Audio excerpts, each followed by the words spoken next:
हर साल की तरह अमरपुर की भी यही कहानी है। इस बार भी इस गांव में एक बड़े मेले का आयोजन किया गया। अगले दिन मेला शुरू होने वाला था। हर बार की तरह नए नए झूले, खिलौने, मिठाई, चाट के गोलगप्पे भी अपनी दुकानें सजा रहे थे। लेकिन इस बार भी गांव के लोगों का ध्यान मौत के कुएं के खेल पर ही लगा रहा। इस खेल के प्रवर्तकों ने भी कोई कसर नहीं छोड़ी थी। चमन रिक्शे पर माइक लेकर अनाउंस कर रहा था, आ गया, आ गया। फिर एक बार सबका दिल जीतने वाला खेल आपके गांव में फिर आ गया है। अगर देर की तो समस्या गंभीर होगी, क्योंकि सारे खेल बिक जाएंगे तो टिकट नहीं मिलेगी। गांव में हर कोई जल्द से जल्द टिकट खरीदना चाहता था और खेल का पहला शो देखना चाहता था। अगले दिन खेल का पहला शो था, लेकिन उसी रात गांव में एक अजीब घटना घटी। जहां मौत का कुआं दिखाने की तैयारी की जा रही थी, तभी अचानक आधी रात के बाद वहां से मोटरसाइकिल की आवाज आने लग जाती है। अचानक एक बच्चा बोलता है, पापा पापा जागो, देखते नहीं, मौत के कुएं का खेल शुरू हो गया है, देखते नहीं।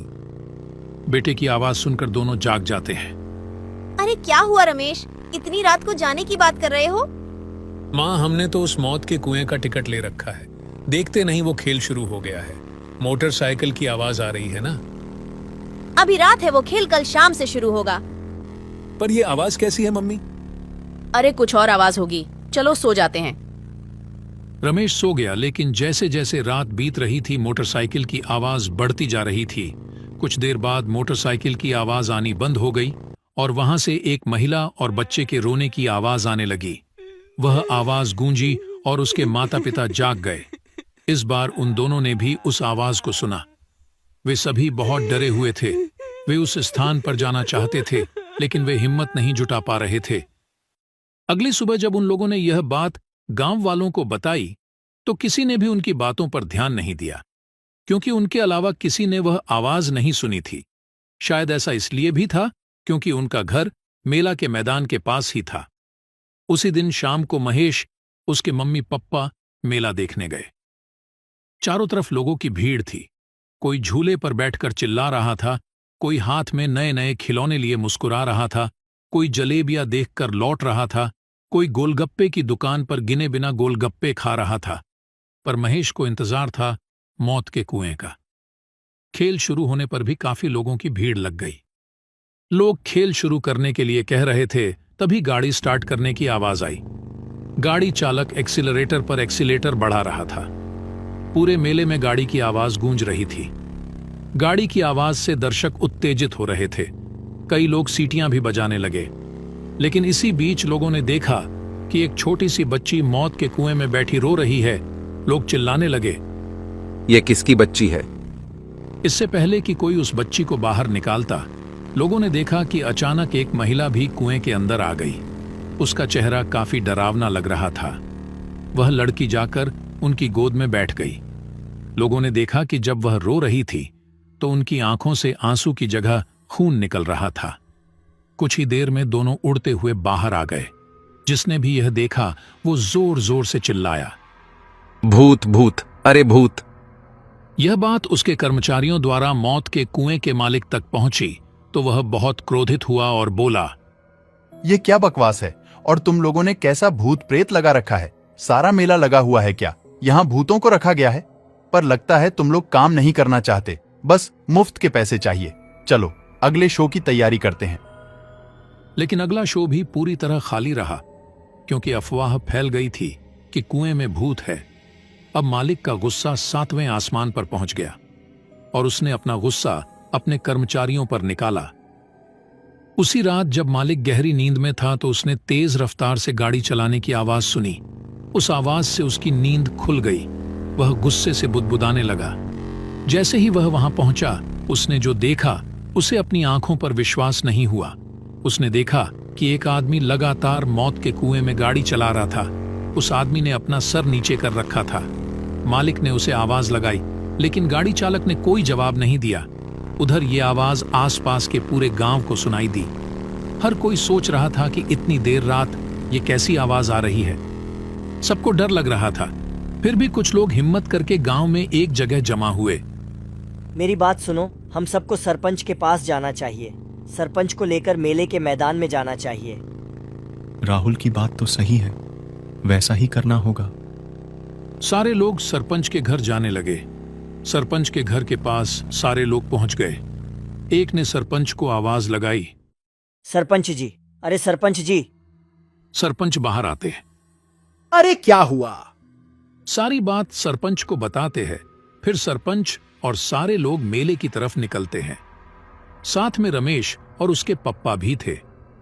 सरपंच के साथ मेले में पहुंचे। वहां भी उन्होंने वही नजारा देखा जो मौत के कुएं का मालिक देख रहा था। वह आदमी अभी भी लगातार गाड़ी चला रहा था। तभी अचानक से वही महिला और बच्चा वहां आ गया। सारे गांव वाले उस महिला और लड़की को ध्यान से देख रहे थे। तभी गाड़ी सवार युवक के शरीर सिर से खून निकलने लगा। उसके खून से मौत के कुएं की पूरी दीवार लाल हो गई थी। कुछ देर बाद महिला और बच्चा इसी तरह रोने लगे। अब सभी ग्रामीणों की हालत खराब हो गई है।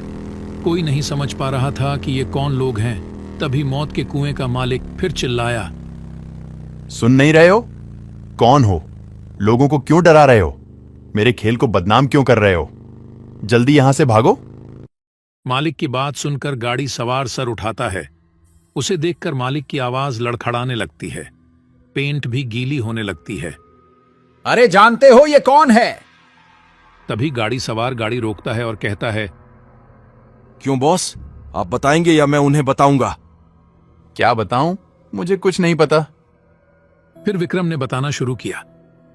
गांव वालों, मैं दुष्ट आदमी हूं। मेरे सीने में कलेजा नहीं है।